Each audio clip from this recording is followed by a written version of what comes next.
கார்த்திகை தீபம் சீரியல்ல நாளைக்கு என்ன நடக்க போகுதுன்னு பார்க்கலாம். வாங்க வீடியோக்குள்ள போலாம். தீபா மாடியிலேருந்து தண்ணி குடிச்சிட்டு வரலான்னு கீழே வராங்க. ஐஸ்வர்யா ஃபோனை பார்த்துட்டு இருக்காங்க. ஃபோனை பார்க்கும்போது அப்படி நிமிர்ந்து பார்க்கும்போது தீபா தான் வந்துட்டு இருக்காங்க. என்னடா இது, இவன் இந்த நேரத்தில் எந்திரிச்சு வராளேன்னு பார்க்குறாங்க. தீபாவும் ஐஸ்வர்யாவும் ஒரு கை பார்க்கலான்னு அவங்கள முறைச்சு பார்த்துட்டே வராங்க. என்னது இவ வெச்ச கண்ணு வாங்காம நம்மளையே இப்படி உத்து உத்து பார்த்துட்டு வரா? ஒருவேளை நம்மளை பழிவாங்கத்தான் வருவாளா? இன்னைக்கு ஒரு வழி பண்ணாம விடமாட்டா போல இருக்கே. வெச்ச கண்ணு வாங்காம நம்மளையே பார்க்கறத பார்த்தா பயமா இருக்குன்னு நினைக்கிறாங்க ஐஸ்வர்யா. ஐஸ்வர்யா எதுவும் தெரியாத மாதிரி கொஞ்சம் நிமிர்ந்து போய் அந்த பக்கம் நிற்கிறாங்க. கீதாவும் பார்த்துட்டு அப்படி வந்து நிற்கிறாங்க. என்னது இன்னைக்கு முடிவோட தான் வராளா? நம்ம எங்கெல்லாம் போகிறோமோ அங்கெல்லாம் வந்து நிற்கிறாளே. சரி, இவகிட்ட நம்ம பேசக்கூடாது, எதுவும் இவளை பார்க்கவே கூடாது, நம்ம இங்கேருந்து போகிறது தான் நம்மளுக்கு நல்லதுன்னு நினச்சிக்கிட்டு ஐஸ்வர்யா கிளம்ப பார்க்குறாங்க. சரி, தண்ணி தாகமாக இருக்குது, தண்ணி குடிக்கிற மாதிரி போய் தண்ணி ஊற்றி குடிக்கலான்னு போய் ஐஸ்வர்யா தண்ணி ஊற்றிட்டு இருக்கிறாங்க. திரும்பி பார்க்குறாங்க.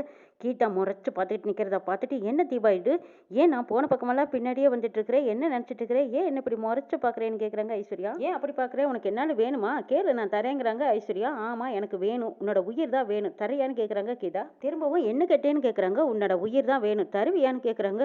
அச்சோ, உன்னோட பேச்சே சரியில்லை, நான் இங்கிருந்து போறேங்கிறாங்க ஐஸ்வர்யா. இந்த இடத்த விட்டு நீ எங்கேயும் போகக்கூடாது, அங்கேயே நில்லு அப்படின்னு தீபா கையில் கத்தியை காட்டி மிரட்டுறாங்க. பேசிட்டு இருக்கும்போது எதுக்கு கையில் கத்தி எடுத்தேங்கிறாங்க. வேற எதுக்கு, உன்னோட உயிரை எடுக்கிறதுக்கு தாங்கிறாங்க தீபா. வேண்டாம் தீபா வேண்டாம், இதெல்லாம் வேண்டாம், இதெல்லாம் பாவம், விட்டுருங்கிறாங்க ஐஸ்வர்யா. எது எது பாவமா? அப்போ நீ என்னை மலையிலேருந்து தள்ளி விட்டியே, அதை மட்டும் என்ன புண்ணியமானு கேட்குறாங்க.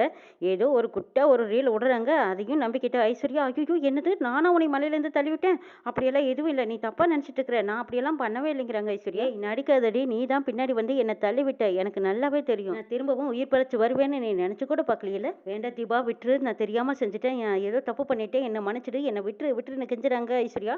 வேண்டா தீபா, என்னை விட்டுரு விட்டுருன்னு கெஞ்சுறாங்க ஐஸ்வர்யா. நீ எல்லாம் இந்த பூமியில வாழவே கூடாதுடி, நீ போய் சேர்ந்துடுன்னு சொல்லி கையில இந்த கத்தியால சதக்கு சதக்குன்னு ஐஸ்வர்யாவை கீதா குத்துறாங்க. அச்சோ வேண்டாம், என்ன கொண்டுடாத கொண்டுடாத, கொல்லாத கொல்லாத அப்படின்னு ஐஸ்வர்யா சத்தம் போட்டுட்டு கொண்டிருக்காங்க.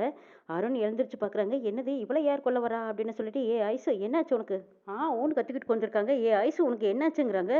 அடைச்சா இவ்வளவு நேரம் கண்டதெல்லாம் கனவா, அந்த தீபா நம்மளை நிம்மதியை தூங்க விட மாட்டா போல இருக்கே. ஐயோ, ஒருவேளை நம்ம கண்ட கனவுக்கு எது பழிச்சிருமா அப்படின்னு பயந்து போய் உட்காந்துருக்காங்க. ஏ ஐசு என்னாச்சு உனக்கு, என்ன கெட்ட கனவு கண்டியேன்னு கேட்குறாங்க. கொல்லாத கொல்லாதேன்னு கத்தினியே, யார் உன்னை கொல்ல வந்தான்னு கேட்குறாங்க. இல்லைங்க, கனவுல யாரோ ஒருத்தர் கொல்ல வந்த மாதிரி கனவு கண்டேன், அதனால தான் அப்படி கத்திட்டேங்கிறாங்க. ஓஹோ, எனக்கு தெரிஞ்சு நீ எதையோ மறைக்கிற மாதிரி தான் தெரியுது, உண்மையை சொல்லு, நீ ஏதாவது எங்கிட்ட இருந்து மறைக்கிறியான்னு கேட்குறாங்க அருண். ஐயோ, உங்ககிட்ட இருந்தாலும் நான் எதையுமே மறைக்கலைங்க, நான் எது உண்மையை தான் சொல்கிறேங்கிறாங்க.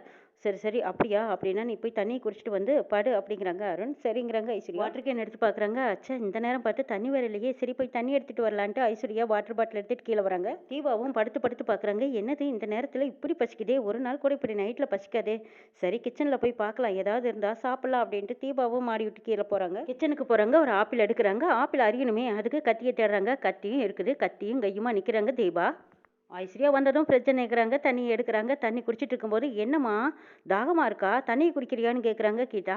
இதை கேட்டதும் அப்படியே பலார்னு வாயில் இருந்த தண்ணியெல்லாம் கூட கொப்பிச்சு விடுறாங்க ஐஸ்வர்யா. என்னம்மா இது, தண்ணி கூட ஒழுங்காக குடிக்க தெரியாதா, மேலெல்லாம் கொட்டிக்கிட்டே பாருங்கிறாங்க கீதா. ஐயோ, என்னது, கனவுல நடந்த மாதிரியே இப்போ நிஜத்தில் நடந்துரும் போல இருக்குது. இவ்வளவு நேரமா இவ கையில் கத்தி காணா, இப்போ கத்தி வச்சுக்கிட்டு நிற்கிறாளே, ஒருவேளை நம்மளை குத்திடுவாளா அப்படின்னு பயந்துட்டு நிற்கிறாங்க ஐஸ்வர்யா. தண்ணி குடிக்க வந்த இடத்துல இவகிட்ட வசமா மாட்டிக்கிட்டுமே, இப்போ என்ன பண்றது, கையில் வேற கத்தியோட நிற்கிறா. ஐஸ்வர்யாவும் அந்த பக்கம் திரும்புறாங்க. கத்தி இருக்குது, கத்தி எடுத்து கையில் வச்சுக்கிறாங்க. கத்தியவே பார்த்துட்டு இருக்காங்க ஐஸ்வர்யா. இதை கீதா பார்த்துட்டாங்க. இவ எதுக்கு இப்ப கத்தி எடுத்து வச்சிருக்கா, ஏதோ காமெடிக்கு இது பண்ணிட்டு இருக்காளா அப்படின்னு பார்த்துட்டு இருக்காங்க. நீ மட்டும்தான் கத்தி எடுத்து என்ன கொல்ல வருவியா, நானும் கத்தி எடுத்துட்டேன்டி, உன்னை கொல்லாம விட மாட்டேன், இப்படியே விட்டா நீ எல்லா உண்மையும் எல்லாருக்கிட்டையும் சொல்லிடுவேன், அதுக்கு முன்னாடியே உன்னை குத்திட்டு போறதா நல்லதுன்னு நினைக்கிறாங்க ஐஸ்வர்யா. என்னது, இவ கத்தியை கையில வச்சுக்கிட்டு நம்மளை குத்த வர மாதிரி மிரட்டுற மாதிரியெல்லாம் கட்டிட்டு நிக்கிறா. சரி, என்னதான் பண்றான்னு நாமளும் வெயிட் பண்ணி பார்ப்போம் அப்படின்னு பார்த்துக்கிட்டே இருக்காங்க கீதா. கீதாவும் விட்ட பாடல கையில வச்சிருந்த கத்தி அப்படியே சொல்லிட்டு சொல்லிட்டு எடுத்துட்டு போறாங்க. என்னது, நம்மளை குத்துற மாதிரியே வரலே, சரி வரட்டும் வரட்டும், அவளை நம்மளை குத்தும்போது நம்மளை குத்திடலாம் அப்படின்னு நினைக்கிறாங்க ஐஸ்வர்யா. ரெண்டு பேரும் ஒருத்தருக்கு ஒருத்தர் எதிரும் பெருமா பார்த்துக்கிட்டு கையில கத்தியோட நின்றுட்டு இருக்காங்க. அந்த பக்கமா அபிராமி அம்மா வந்துட்டாங்க. வந்ததும் ரெண்டு பேரும் இங்க என்ன பண்றீங்க இந்த நேரத்துலன்னு கேட்கறாங்க. எனக்கு பசியா இருந்துச்சு, ஆப்பிள் சாப்பிடலான்னு நான் வந்தேங்கிறாங்க கீதா. ஐஸ்வர்யா, நீ எதுக்கு வந்தேன்னு கேட்கறாங்க. எனக்கு தாகமா இருந்துச்சு, தண்ணி குடிக்கலான்னு வந்தேங்கிறாங்க. சரி, தண்ணி குடிக்கத்தான் வந்தேங்கிறாங்க அபிராமி. வழக்கமா என் ரூம்ல தீபா தான் தண்ணி வைப்பா, இன்னைக்கு மறந்துட்டா போல இருக்கு, ஏன் தீபா என் ரூம்ல நீ தண்ணி வைக்கலன்னு கேட்கறாங்க. சரி, நீ சாப்பிட்டு போய் தூங்கு ஐசு, நீ தண்ணி குடிச்சிட்டு போய் தூங்கு போங்கன்னு சொல்லிட்டு போறாங்க. அபிராமி தண்ணியை குடிச்சிட்டு திரும்பி பாக்குறாங்க. என்னம்மா இது, மறுபடியும் நின்றுட்டு இருக்கீங்க, போமா தண்ணியை குடிச்சிட்டு நீ போய் தூங்க ஐசு அப்படிங்கிறாங்க. ஐஸ்வர்யா கையில இந்த கத்தியை போட்டுட்டு தண்ணியை குடிச்சிட்டு தீபாவை முறைச்சு பார்த்துட்டு போறாங்க. இவங்களும் ஆப்பிள் சாப்பிட்டுக்கிட்டு, அட காமெடி பீஸு போகுது பாருன்னு பாக்குறாங்க கீதா. அடுத்த நாள் விடிஞ்சதும் காலையில் சரவணன் வராங்க, வந்து ஹாலிங் பில் அமுத்துறாங்க. அப்போ தான் கீதா மாடியிலேருந்து கீழே வராங்க. என்னது போலீஸு, ஐயோ சரி நம்ம இங்கே இருக்கக்கூடாது அப்படின்னு மறுபடியும் மாடிக்கே ஓடுறாங்க. இதை மீனாட்சி பார்த்துட்றாங்க. என்னது தீபா வந்தா போலீஸை பார்த்ததும் ஸ்டக் ஆகி ஓடுறாளே, என்னாச்சு இவளுக்குன்னு பார்க்குறாங்க மீனாட்சி. வாங்க சார் வாங்கன்னு கூட்டிகிட்டு போய் மீனாட்சி உட்கார வைக்கிறாங்க. அங்கே அருண் வராங்க, மைதிலிக்கு தண்ணி கொண்டு வந்து கொடுக்குறாங்க. அபிராமி வராங்க. அம்மா நல்லா இருக்கீங்களா, டேப்லெட்லாம் கரெக்டாக எடுத்துக்கிறீங்களான்னு கேட்குறாங்க.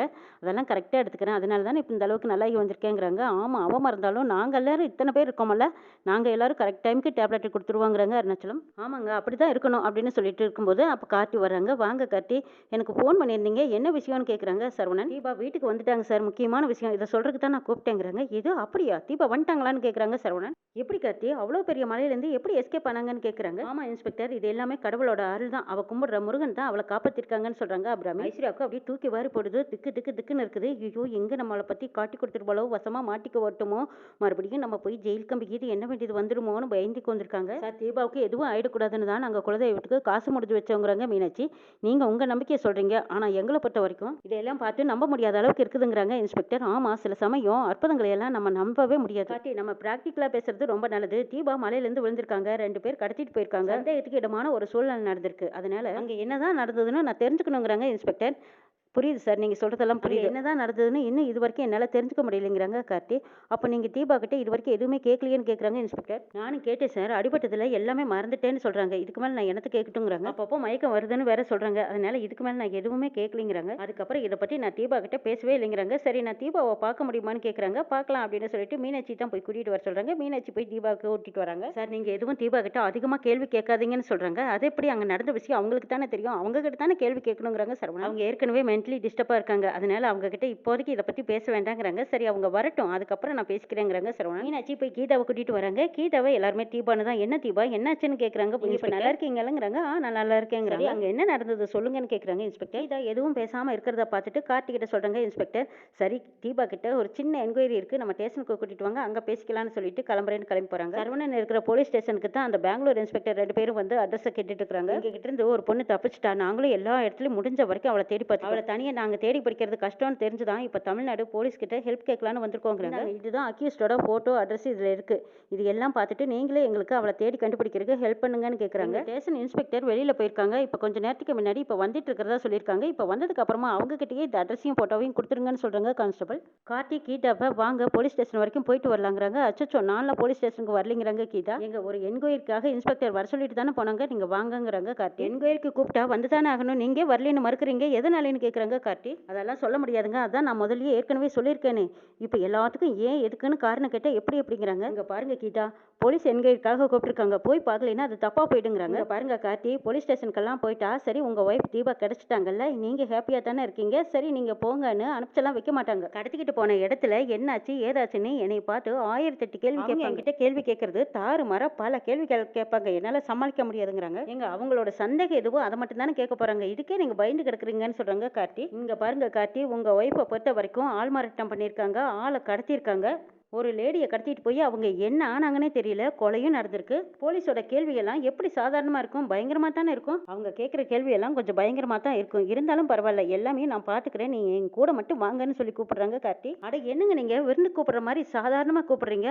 நீங்கள் அங்கே போனீங்கன்னா அவங்க நடந்துக்கிற விதம், அவங்க சைக்காலஜியெல்லாம் உங்களுக்கு தெரியாது, ஆனால் எனக்கு தெரியும். அவங்க என்ன கேட்பாங்க எப்படி நடந்துக்குவாங்கன்னு எனக்கு தெரியும், அதனால தான் நான் வரலைங்கிறாங்க. கார்த்தி தீபா 2 பேரும் சத்தம் போட்டு பேசிட்டு இருக்கிறத இந்த பக்கமாக ஐஸ்வர்யா கவனிச்சிடுறாங்க. என்னது உள்ள ஒரே காரசாரமா சத்தமா கேட்குது, என்னவா இருக்குன்னு ஒண்டி கேட்குறாங்க. சரி கீதா, நீங்க ஏன் போலீஸை பத்தி இப்படி பயப்படுறீங்கன்னு தெரியல, வீட்டுக்கு வந்த இன்ஸ்பெக்டர் எனக்கு ஃப்ரெண்ட் நினைக்கிற மாதிரி எதுவும் நடக்காது, உங்களுக்கு எந்த பிரச்சனையும் வராம நான் பாத்துக்கிறேன், நீங்க என் கூட கிளம்பி வாங்க. இப்படி கார்த்தியும் கீதாவும் பேசிட்டு இருக்காங்க. இந்த பக்கமா ஐஸ்வர்யா காதை ஒட்டி வச்சு கேட்குறாங்க, என்ன பேசுறாங்கன்னு சரியாவே கேட்க மாட்டேங்குது அப்படின்னு நல்லா கதவை உண்டி கொடுத்து தள்ளி கேட்குறாங்க. ஐஸ்வர்யாவோட கெட்ட நேரம் காதை நல்லா உண்டி கொடுத்து தள்ளி வச்சிருக்காங்க. அது கதவை டோர் திறந்துக்கிட்டு உள்ள வந்து உலக வந்துட்டாங்க. கார்த்தியும் தீபாவும் திரும்பி பாக்குறாங்க. ஐஸ்வர்யா முகத்துல அப்படியே அசடு வலிது. கீதாவுக்கு வந்தது பாருங்க கோவம். அன்னைக்கு தானே நான் சொன்னேன் இந்த மாதிரி ஒட்டு கேட்குற வேலை வச்சுக்காதேன்னு, இப்போ திரும்பவும் அந்த வேலையை பார்த்துருக்கியா அப்படின்னு கார்த்தி முன்னாடியே போய் பலார் பலார்னு 4 அரை வீசிடுவாங்க போல இருக்கு. என்ன நடக்குது நாளை பார்க்க.